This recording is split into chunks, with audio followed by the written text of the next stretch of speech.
Hey toy fans, Aaron here. Tonight, thought we'd take a look at the vintage collection Han Solo in Echo Base outfit. This figure was released in 2010. Let's head to the table and check this one out. And looking at it on the card, this is, of course, as I said, the vintage collection line. Nice Star Wars Empire Strikes Back logo up top. Below that, you see the name Han Solo, Echo Base outfit.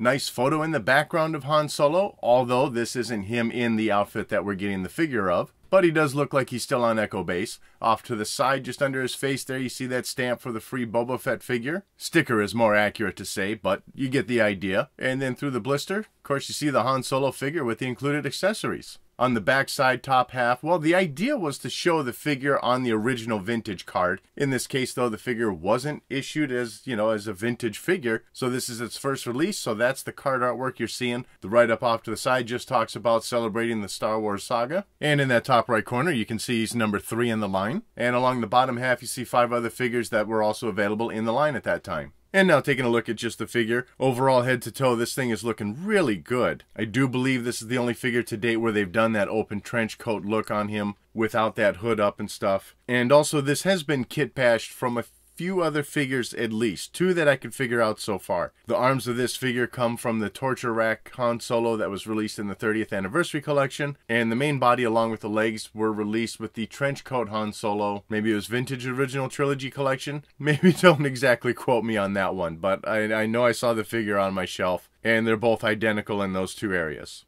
The head sculpt, though, I think that's all new here. I haven't seen it used on another figure. And in terms of likeness, this is looking pretty good. I mean, maybe it's not 100% there, but I think it is one of the better Han Solo figures, certainly looking much more like Harrison Ford than many of the other figures do. Painting along the hairline's looking pretty good. Eyes, eyebrows, all of that looking really good. As far as the jacket, the outer shell around the main body is separately sculpted. Doesn't line up the best around the armpits. You can see that white shirt underneath. Maybe that's because they used arms from another figure. I know sometimes when they do these outer shell coats like this, they make the arms a little wider to kind of fill that gap, but that isn't done here. Nice clean lines on the jacket, very nicely sculpted.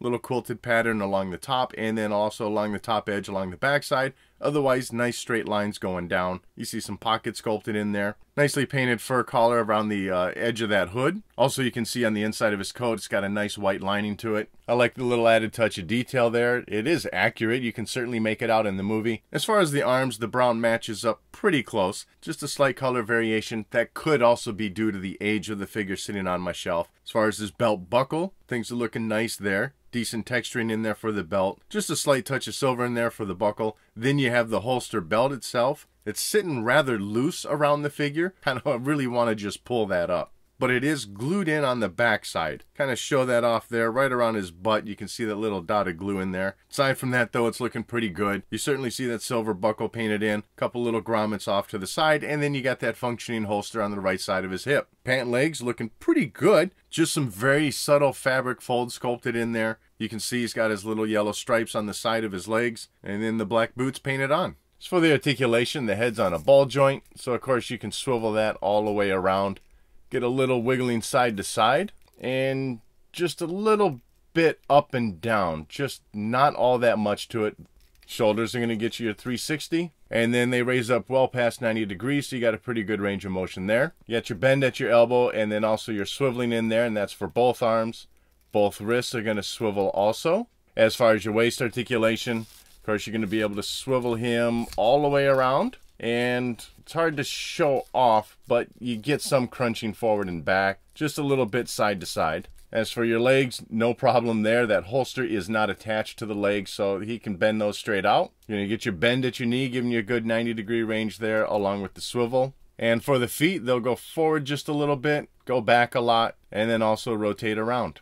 And as far as accessories, he does come with 3 of them. First up, the welding mask. Great sculpt to it. It's looking really nice, certainly like a welding mask looks like, and it seems quite representative of what I saw of it in the movie. All he did do is kind of hold it out from his face, so it wasn't like it was actually on his head or anything. But like I said, decent sculpting going on. A little bit of painting in there for that visor area. Some silver dots along the bottom, and then of course that nice bright white handle. Sits nicely in his left hand. And then he's got the actual welder itself. Nice sculpt to that also. Once again, looking very representative of how this thing looked in the movie. Not a whole lot here going in terms of sculpt, but I think you're getting what you need this to be. Little touch of red in there underneath the neck of the welder itself.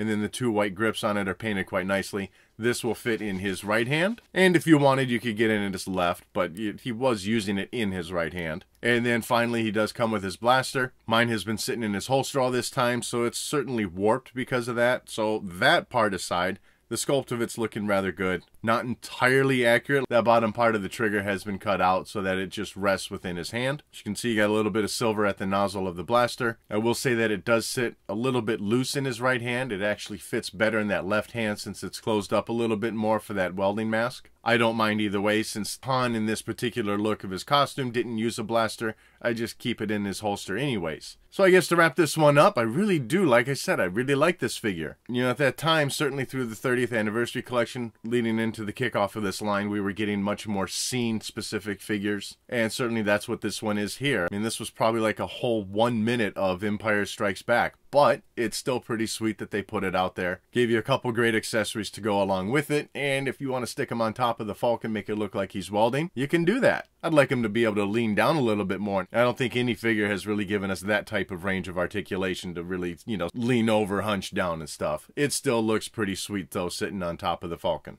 And that wraps up this look at the Vintage Collection Han Solo Echo Base outfit. I'd love to know what your thoughts are on this figure in the comment section below. And as always, thanks for watching.